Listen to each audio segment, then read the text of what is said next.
Olá, seja bem-vindo aqui a mais essa aula, o qual eu fui convidado pelo presbítero Agnaldo para trazer para vocês de como que funciona aí a mente humana, né? Um pouco de conhecimento. E eu gostaria já de começar aqui essa aula com algumas perguntas para você. O porquê que algumas pessoas pregam o evangelho e outras não? E aqui eu estou falando de cristãos, tá? Por que que algumas pessoas pregam o evangelho e outras não?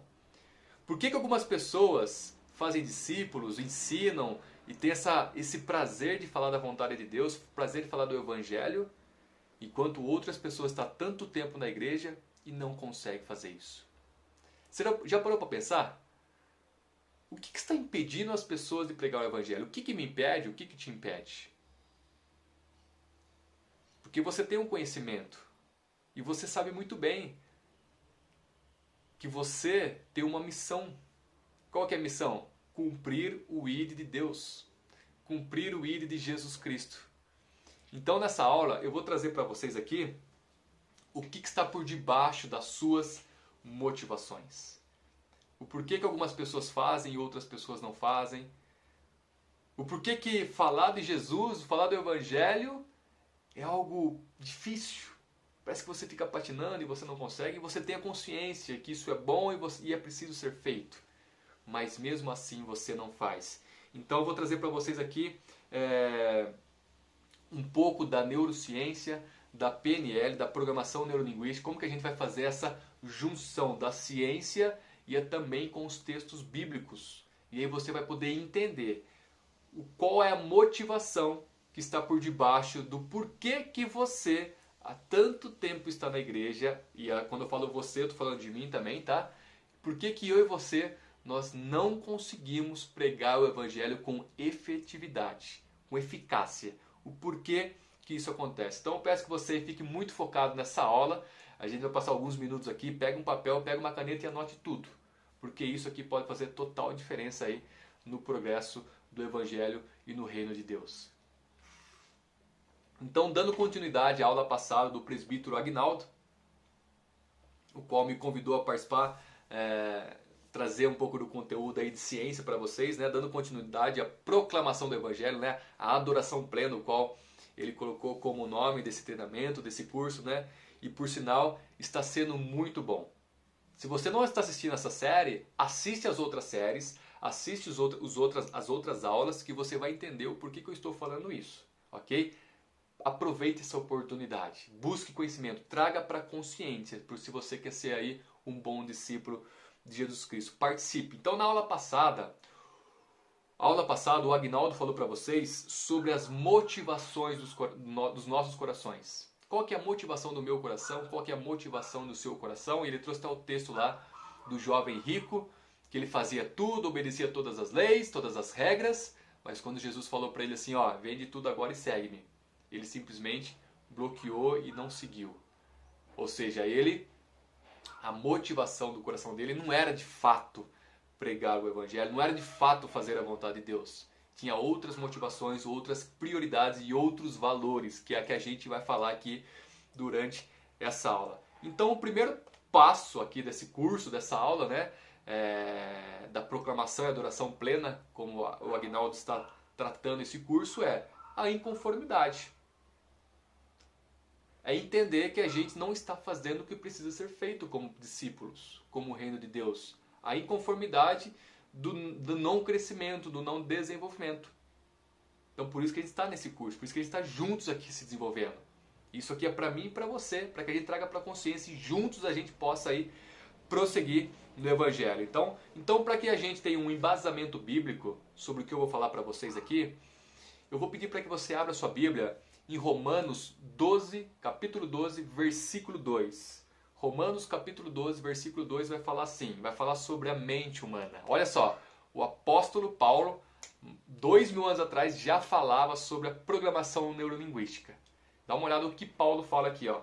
Romanos capítulo 12, versículo 2. Ele fala assim, ó: "E não vos conformeis com este mundo, mas transformai-vos pela renovação da vossa mente, para que proveis qual é a boa, perfeita e agradável vontade de Deus."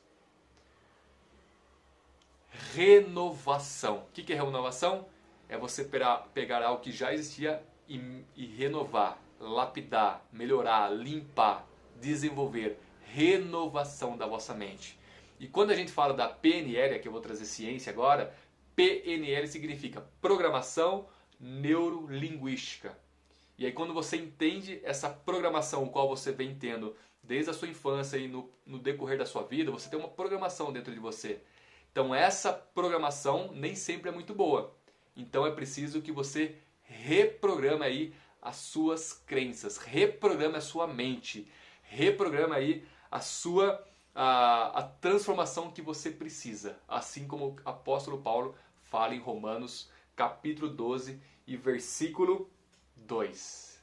Então, meu objetivo aqui para você é para que você tenha consciência, e não apenas tenha consciência, mas que também você possa aí entender quais são as suas motivações de pregar ou não o Evangelho, de falar de Deus ou não, de omitir o id ou não, e para que você reprograme aí essa mentalidade, aquilo que está impedindo você de levar o Evangelho a toda criatura e cumprir o id de Deus. Então eu vou falar para vocês aqui da PNL, eu vou nessa pirâmide qual vocês estão vendo aqui do lado, ó.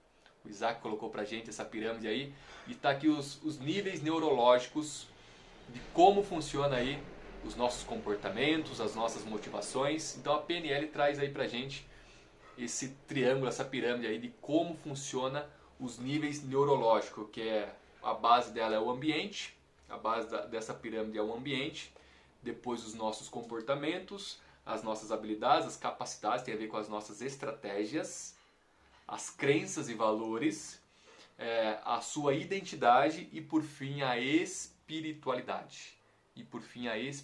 Então, essa pirâmide vai ficar aqui durante a aula inteira para você ir acompanhando aqui a aula que eu vou explicar cada um desses passos e o que de fato você vai entender, o que de fato está por debaixo, o porquê você prega o Evangelho ou não, ok? Você vai ter boas descobertas aqui. Então vamos começar aqui, ó. Vamos começar de baixo para cima da pirâmide. E o primeiro ponto aqui que eu vou trazer para vocês é o ambiente. O que é o ambiente, Alexandre?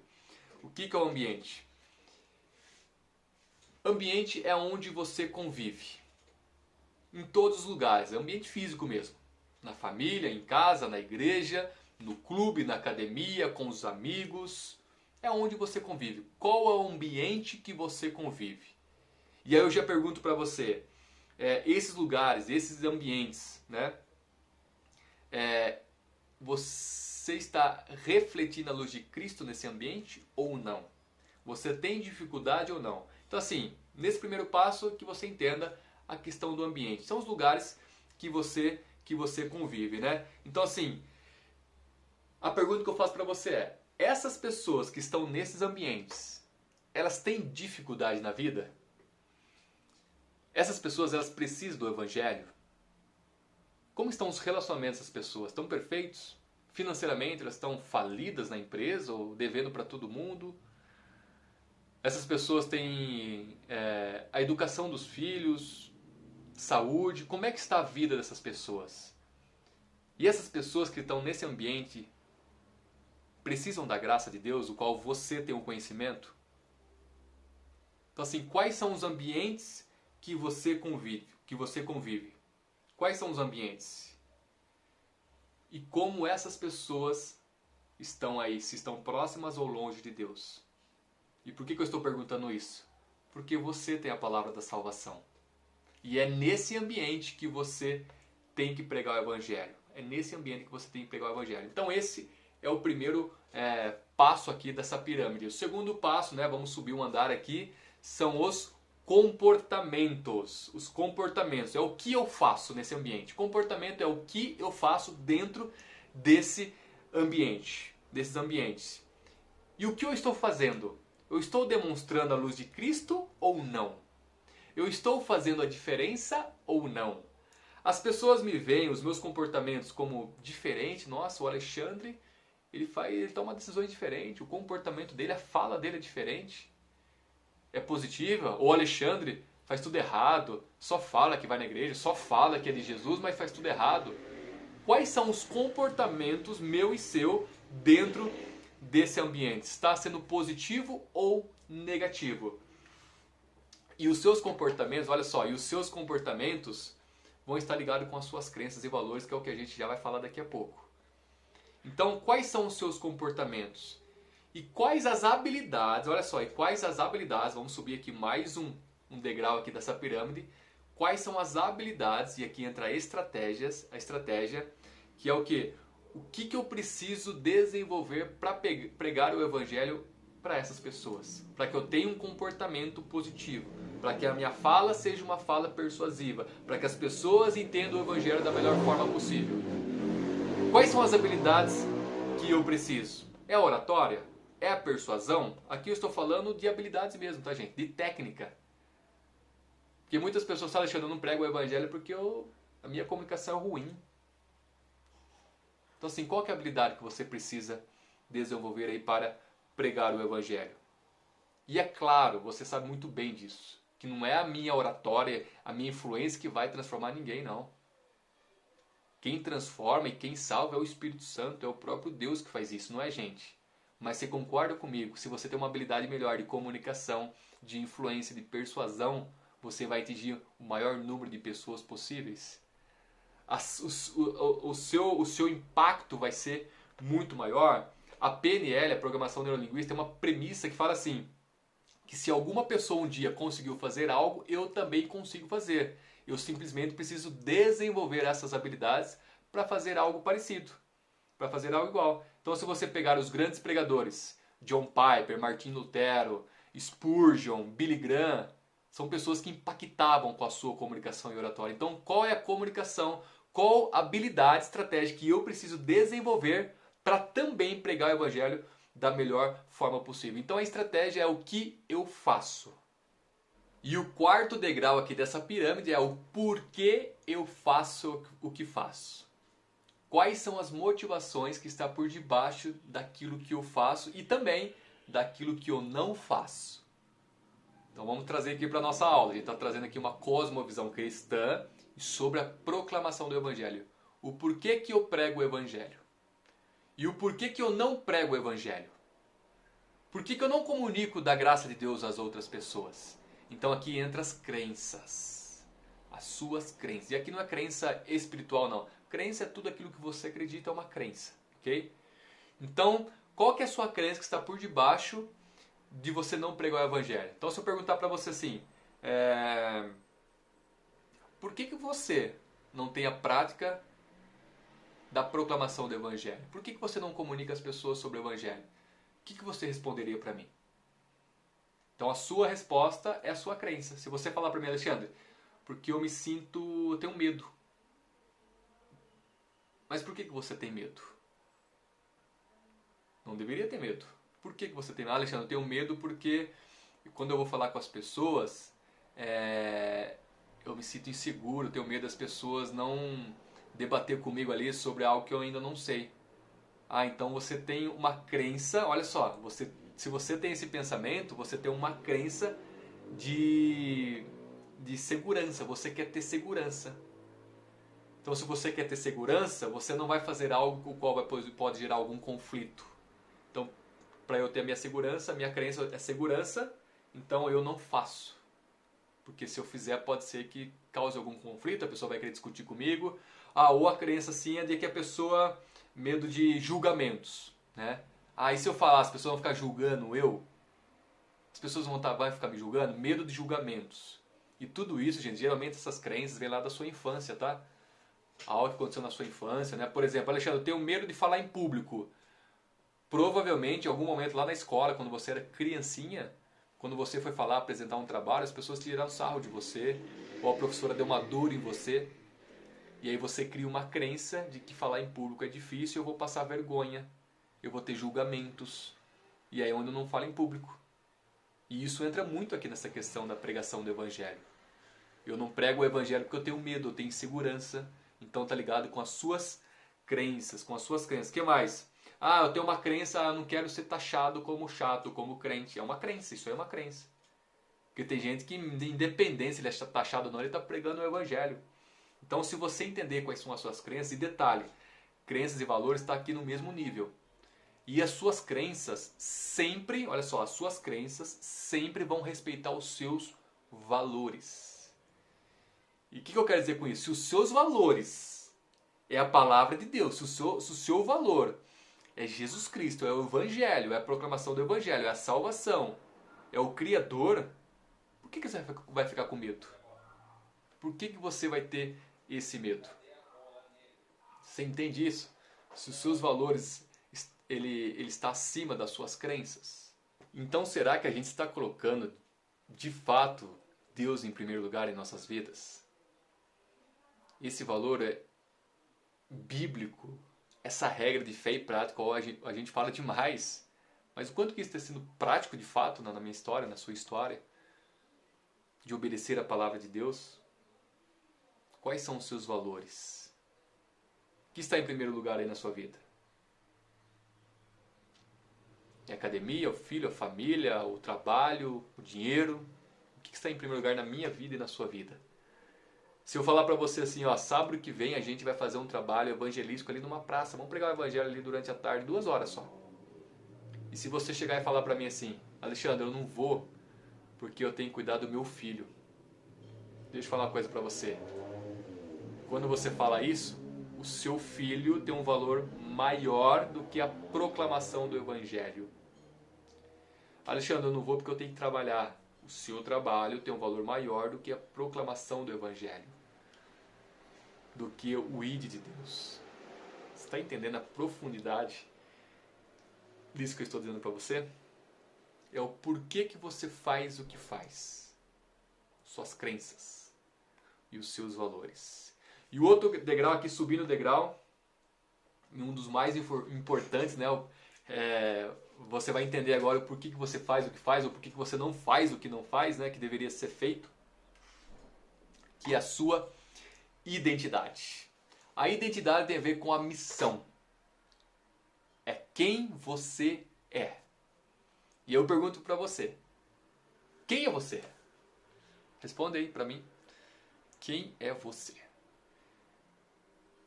Você vai falar assim, Alexandre, eu sou um advogado, eu sou um empresário, eu sou uma faxineira, eu sou um mecânico, eu sou um médico, eu sou um jogador de futebol. Não, você não é isso. Você não é isso, você está isso. Alexandre, eu sou um presbítero, eu sou um pastor, eu sou um diácono, eu sou um membro. Não, você não é isso. Você está nisso. Você está um jogador de futebol, você está um presbítero, você está um médico, porque você não é isso a vida inteira. Vai chegar no momento que você vai parar de fazer essa ação, essa posição que você tem e fazer outras coisas. Sabe quem realmente você é? Abre sua Bíblia aí em Gênesis capítulo 1, versículo 26 e você vai saber quem de fato você é, e aí você vai poder reprogramar aí a sua mentalidade, as suas crenças, renovar a sua mente. Se você abrir sua Bíblia, você vai entender que você, sabe quem você é? Você é a imagem e semelhança de Deus. Olha a profundidade de quem você é. Imagem e semelhança de Deus. Você foi colocado nessa terra para governar toda a criação. Você foi colocado nessa terra para fazer a diferença, fazer história, deixar um legado, deixar a marca de Cristo em todos os lugares. É isso que você é. É você glorificar a Deus com os seus comportamentos, com as suas atitudes. Então, quando você tem essa identidade, que você é imagem e semelhança de Deus, você não vai ter vergonha, você não vai ter medo, você não vai ter insegurança, você não vai ter julgamentos, você não vai ter nada. Porque você é imagem e semelhança de Deus e Deus está comigo em tudo que eu faço. O que as pessoas vão achar de mim ou não é problema delas. Se é julgamento, se é o medo, não sei. Mas você, nós somos a imagem e semelhança desse Deus que é todo poderoso. Que é infinitamente grande para fazer mais do que a gente imagina, do que a gente pensa, do que a gente faz. É Ele que está no controle de todas as coisas. Então essa é a minha identidade, essa é a sua identidade. Um bom exemplo que eu posso citar para você aqui, e você conhece, o seu Lucas, que há tanto tempo foi presbítero aí da nossa igreja. O seu Lucas, quando eu era pequeno, quando eu tinha lá 7, 8 anos de idade, e aquela molecada na rua ficava jogando futebol, né? Sabe? Se você é desse tempo aí, se você fez isso, e era como era bom fazer isso. 30, 40, 25 moleques lá jogando futebol a tarde inteira, aquele lá com o pé preto, descalço, arrancando o tampão do dedo. E o seu Lucas, ele morava aqui no bairro nosso, e ele, para ele buscar pão todo dia à tarde, ele passava por essa rua onde a gente estava jogando futebol no finalzinho da tarde, 4, 5 horas da tarde. E todos os dias ele passava lá e sabe o que ele falava? Do Evangelho. Ele proclamava o Evangelho, ele falava do amor de Deus, ele convidava a gente para ir na igreja, ele falava dos eventos que ia ter na igreja, ele falava de que Cristo Jesus poderia ajudar a gente, ele falava do quão Deus era bom para com a gente, mesmo a gente sendo criança. Identidade. Ele não perdia tempo, ele pregava em tempo e fora de tempo, porque na identidade estava dentro dele isso. Não era uma capa, não era uma religiosidade, estava dentro dele. O outro exemplo que se você conhece, você vai saber muito bem disso que eu estou falando. O Júlio Silveira pregava em tempo e fora de tempo. A comunicação dele era um pouco explosiva, né? Uma comunicação um pouco dura, mas era a forma que ele expressava Jesus Cristo. A forma que ele expressava o amor de Deus. Tempo e fora de tempo. E tantas outras pessoas que você conhece, você vai entender agora isso que eu estou falando. Identidade. E a sua identidade molda as suas crenças, os seus valores, os seus comportamentos e impacta as pessoas, o qual está em volta de você. Então, identidade. E o próximo passo é a espiritualidade, é transcender tudo isso que eu acabei de falar aqui para você. E a espiritualidade é quando você transcende as coisas desse mundo. É quando você cria essa relação, essa intimidade com o Espírito Santo, com Deus, de uma forma muito forte. E eu não sei se você já fez isso. Eu já passei por isso várias vezes. Eu acredito que você também já passou por isso. Um exemplo fácil de você entender é que quando você vai para a missão Kaiowá, se você já foi, ou quando você vai fazer uma visita, vai no asilo, vai ajudar alguma pessoa que está precisando demais. E ali você prega o Evangelho, ali você fala do amor de Deus, ali você serve aquela pessoa, você ajuda aquela pessoa, você ama aquela pessoa com as suas atitudes, com o seu comportamento. Parece que o tempo passa muito rápido. Porque ali naquele momento você está tendo alegria, você está tendo prazer em ajudar. E quanto mais pessoas você ajuda, mais você tem esse prazer. E você entende que você está fazendo a coisa certa. Que é levar o amor de Deus. Então você transcende tudo isso. Então é algo que vai além das nossas forças. E aí você encara o Evangelho não mais como uma dor, não mais como algo difícil de pregar, mas com prazer. Isso é espiritualidade, gente. Não estou falando de religiosidade, não estou falando de templos de igreja, 4 paredes, não. Estou falando de espiritualidade. É quando você transcende, quando você tem essa conexão com Deus de fato, com a intimidade com Deus. E é isso que faz a diferença em todos os outros níveis, descendo a pirâmide aí novamente. Então, quando você tem esse entendimento que agora você vive com essa identidade, com essa espiritualidade, suas crenças, seus valores, seus comportamentos vão ser de pregar o Evangelho. Mas pregar o Evangelho para quê, Alexandre? Para todos. E de pregar o Evangelho a toda criatura. Em todos os lugares. Porque todas as pessoas carecem da glória de Deus. Todas. Eu, você, todos nós. E como essas pessoas serão transformadas se não há quem pregue? E quando eu falo isso pra você, né? Tô falando pra mim também, tá, gente? Quando eu fiz esse estudo, eu fiquei refletindo demais sobre aquilo que eu sou, os meus comportamentos, aquilo que eu faço. Entendeu? É pra mim isso aqui também, tá joia? Então, quando você entende essa espiritualidade, e aqui já a gente vai finalizando essa aula, e aí você começa a descer a pirâmide, né? Sua espiritualidade, sua identidade, crenças, estratégias e valores. Você entende que você tem essa identidade, que você é amado de Deus, que você é filho de Deus, que Deus está com você e que agora eu vou fazer o que é preciso para cumprir a proclamação do Evangelho, né? Essa proclamação plena. E aí quais são as crenças, olha só, descendo aqui, ó, quais são as crenças e valores de uma pessoa que tem essa identidade com Deus, de ser filho amado de Deus, de ser imagem, semelhança. Qual é a crença que essa pessoa tem? Qual é o valor dessa pessoa? É um valor fortalecedor que vai levar com que essa pessoa pregue o Evangelho, que ela adora, que ela glorifique a Deus da melhor forma possível? Ela vai pregar para todo mundo. Igual aquelas pessoas, missionários, né, que passam por tanta dificuldade, os caras estão lá no meio do mato pregando o Evangelho. Tem que pregar o Evangelho na Coreia do Norte? Eu vou. Porque o meu valor está acima. E se eu morrer lá, Alexandre? Morrer é lucro, como diz Paulo. Você está entendendo a questão do valor? Que transcende a espiritualidade, esses valores transcendem a questão da religiosidade, mas é algo que vai muito mais além. Que eu preciso ter isso dentro de mim, que você também precisa ter dentro de você. Então, você não vai ter mais medo, a sua crença é uma crença fortalecedora, que eu vou ajudar outras pessoas, que eu vou transformar aquelas vidas, que famílias serão abençoadas, que eu não vou ter mais medo, que eu não vou ter insegurança, medo de julgamento. Não! A crença agora é minha, eu sou imagem e semelhança de Deus e essas pessoas precisam do Evangelho. Precisam do Evangelho. Então essa é a crença de uma pessoa que tem essa identidade de filho de Deus. E aí então, você descendo aqui o degrau, qual que é o próximo? A estratégia. Qual que é a estratégia que você precisa usar então para fazer isso que essa identidade que você tem dentro de você? É oratória? É persuasão? E aí você pode usar modelagem? Quem são os grandes pregadores? O que eles fazem? Como eles fazem? Como que eles pensam? Como que eles gesticulam? E aí você pode modelar essas pessoas.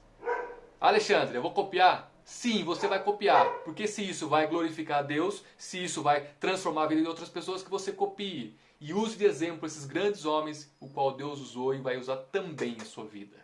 Quais são as estratégias que você precisa? É um grupo de pessoas de evangelismo? São grupos pequenos? Se é falar na rua? Se é usar no meu trabalho? Eu não sei. É simples, mas que nós precisamos fazer. Sentou no trabalho, bateu um papo na hora do almoço, perguntou como é que está a vida da pessoa, você já vai identificar alguma dificuldade. E ali nessa dificuldade você já insere o Evangelho, você já proclama aí a palavra de Deus e fala do amor de Deus que ele pode transformar e salvar a vida daquela pessoa. E aí você começa a ter comportamentos o qual vai alegrar e vai ter comportamentos que vai não somente alegrar, né, mas que outras pessoas serão transformadas. E aí você desce mais um degrau que é o comportamento. O seu comportamento vai ser um comportamento de luz, um comportamento de graça. As pessoas vão querer estar junto de você. Então, comportamentos positivos. E aí onde você vai fazer isso? Voltando aqui no último degrau, o ambiente, no trabalho, na escola, no clube, na família, na igreja, no ambiente que você convive. Que é o ambiente onde eu fiz aquela pergunta lá atrás. Essas pessoas precisam do Evangelho? Essas pessoas estão passando por dificuldade? Então é nesse ambiente que você e que nós precisamos falar do amor de Deus. E assim mais e mais pessoas serão impactadas, serão transformadas, vidas melhores, famílias melhores, uma sociedade melhor, porque você, porque nós, como os filhos de Deus, entendemos a nossa identidade e proclamamos o Evangelho. Se eu não tiver esse entendimento, quais são as minhas crenças, os meus valores, a minha identidade, real identidade, eu não vou pregar o Evangelho. Eu vou passar 10, 15, 30 anos dentro da igreja e eu não vou pregar o Evangelho. E aqui isso não quer dizer se você vai para o céu ou não, nada disso. Não estou falando de salvação sua aqui. Eu estou falando de salvação de outras pessoas. Porque Deus pode usar o mundo também para transformar vidas e salvar vidas. Deus ele tem esse poder e ele faz isso. Mas a melhor forma, a forma ordinária de fazer isso é usar os filhos. Aquelas pessoas foram transformadas e você foi transformado um dia. E aí a gente, com essa identidade, com esses valores, com essa mentalidade, com essa renovação da mente, assim como o apóstolo Paulo fala, né? Com essa renovação da mente, com essa reprogramação mental, com esse entendimento, nós vamos cumprir o ID de Deus. Eu sei que não é fácil, nem para você e nem para mim. Mas agora nós temos a consciência. E vamos diariamente achando estratégias, formas, jeitos, pedindo ajuda de outras pessoas, para que juntos possamos aí pregar o Evangelho. Precisamos pregar o Evangelho. Porque no versículo acima, o qual a gente leu o capítulo 12, versículo 2, no versículo 1, o apóstolo fala assim, ó, que apresenteis o vosso corpo como sacrifício vivo. E o que é sacrifício vivo? Está ligado com comportamentos. Comportamento. Sacrifício, comportamento, ação, atitude. E uma das formas da gente apresentar a Deus como sacrifício vivo é ter ações de pregação do Evangelho. Mostrar a outras pessoas com as nossas atitudes e com a nossa boca, que é o culto racional. A intelectualidade, verbalizar, racional. Sacrifício vivo. E aí quando a gente reprograma, a gente tem essa renovação de mente, quando a gente tem essa reprogramação mental, a gente vai ver o quê? A boa, perfeita e agradável vontade de Deus. Que é a espiritualidade, que é o nível máximo. Quando a gente está aqui nesse nível, nós estamos fazendo tudo que está abaixo. E aí eu e você, nós vamos experimentar a boa, perfeita e agradável vontade de Deus na minha vida, na sua vida, na nossa família, na nossa igreja, por onde a gente passar. Não importa qual que é o ambiente, o importa é que você é a imagem e semelhança do Criador e que nós façamos a diferença. Então que Deus possa nos ajudar para que a gente tenha esse entendimento, qual é a real identidade. Qual é a nossa real identidade. E que por onde você passar, por onde eu passar, nós possamos ser a luz, a transformação e levar essa verdadeira palavra, que é a proclamação do Evangelho. Porque é a única palavra que não apenas transforma vidas e físicos e essas coisas desse mundo, mas é a única palavra que faz uma transformação real, 360 graus. Que é uma transformação também da salvação da alma, que Jesus Cristo é o único caminho, a verdade e a vida. E esse caminho, essa verdade, a vida, nós precisamos falar a outras pessoas. Então que Deus te abençoe, que Deus me abençoe, que o Espírito Santo possa tocar no nosso coração, assim como tocou no meu, e que nós façamos a diferença por onde eu e você passar, porque afinal, você é a imagem e semelhança de Deus.